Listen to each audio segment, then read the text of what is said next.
Modus operandi of homeopathic cure क्या होता है? सबसे पहले कौन से एफोरिज्म में है? ये एफोरिज्म 28, 29 एंड 148 में स्टेटेड है। ठीक है, इसमें क्या होता है कि सपोज़ आपके पास कोई पेशेंट आया, ठीक है, आपने उसको क्या किया, उसके सिम्टम्स देखे, सिम्टम्स देख के आपने एक टोटलिटी बना ली उसकी बीमारी की। ठीक है, तो आपने अब क्या किया, टोटलिटी बनाने के बाद एक मेडिसिन जो थी वो सेलेक्ट करी। पेशेंट की टोटलिटी बना के आपने एक मेडिसिन सेलेक्ट करी, उस मेडिसिन को आपने उस टोटलिटी के लिए पेशेंट को दे दिया।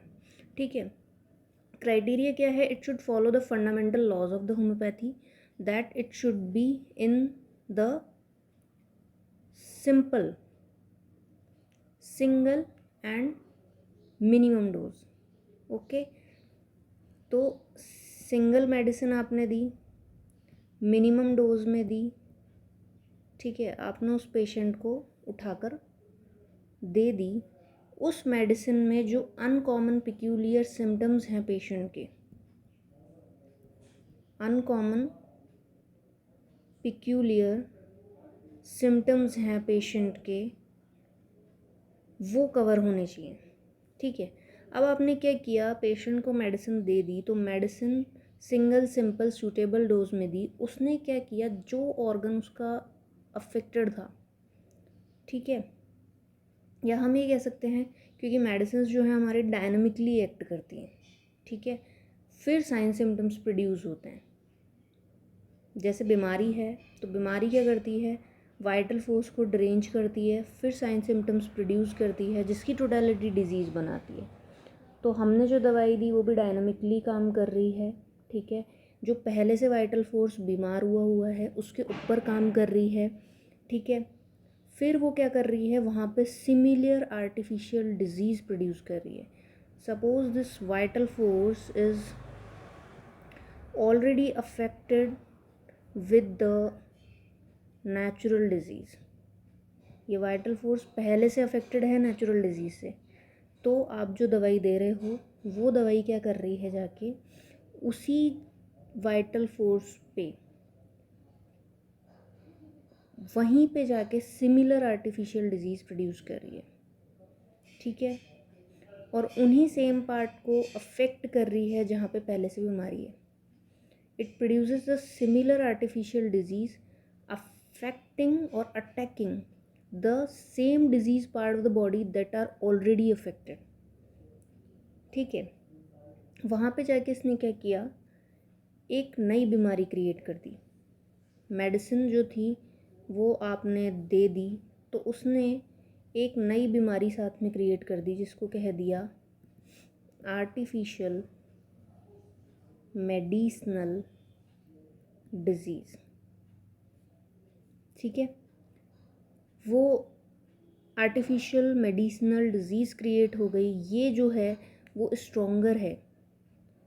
ये जो डिज़ीज़ क्रिएट हुई है ये मेडिसिन से हुई है, और ये डिज़ीज़ जो है वो स्ट्रॉन्गर है देन द नेचुरल वन। तो ये स्ट्रॉन्गर डिज़ीज़ क्या करेगी, इसको हटा देगी। ठीक है, इसको हटाने के बाद अब वाइटल फोर्स किस चीज़ से बीमार है, मेडिसिनल डिजीज़ से बीमार है। ठीक है, और अब क्या होगा कि उसके पास दो रास्ते होंगे।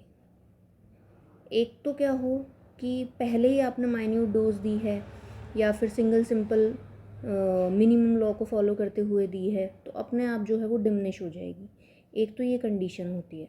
दूसरा, वाइटल फोर्स एक्ट करे उस मेडिसिनल डिजीज़ के अगेंस्ट। तो दो तरीके से एक्शन परफॉर्म होता है। एक तो होता है सेकेंडरी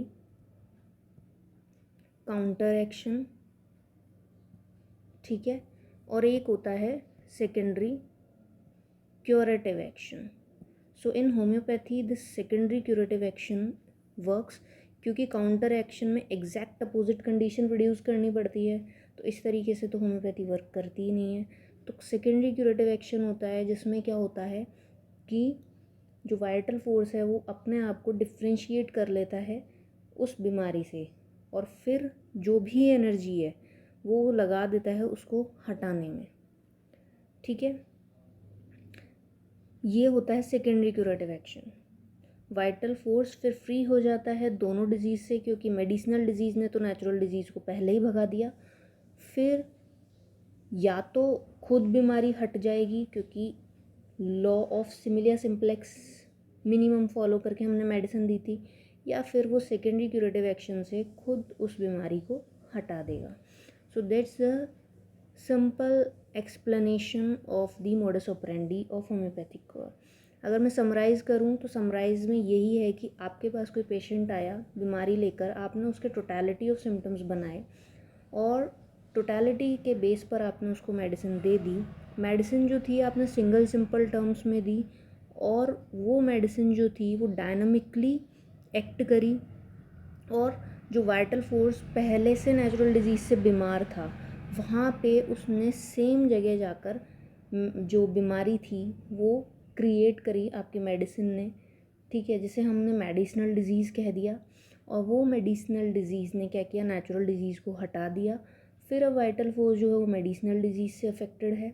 तो वाइटल फोर्स के पास दो कंडीशन है कि या तो क्या हो कि वो बीमारी खुद ब खुद हट जाएगी क्योंकि वो मेडिसिनल डिजीज़ है, मेडिसिन से क्रिएट की हुई है, या फिर क्या होगा कि vital force secondary curative action perform करेगा ताकि वो मेडिसिनल डिजीज़ को हटा सके।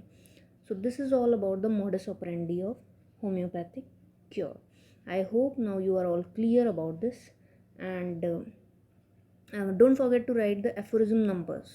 Okay, so that's all.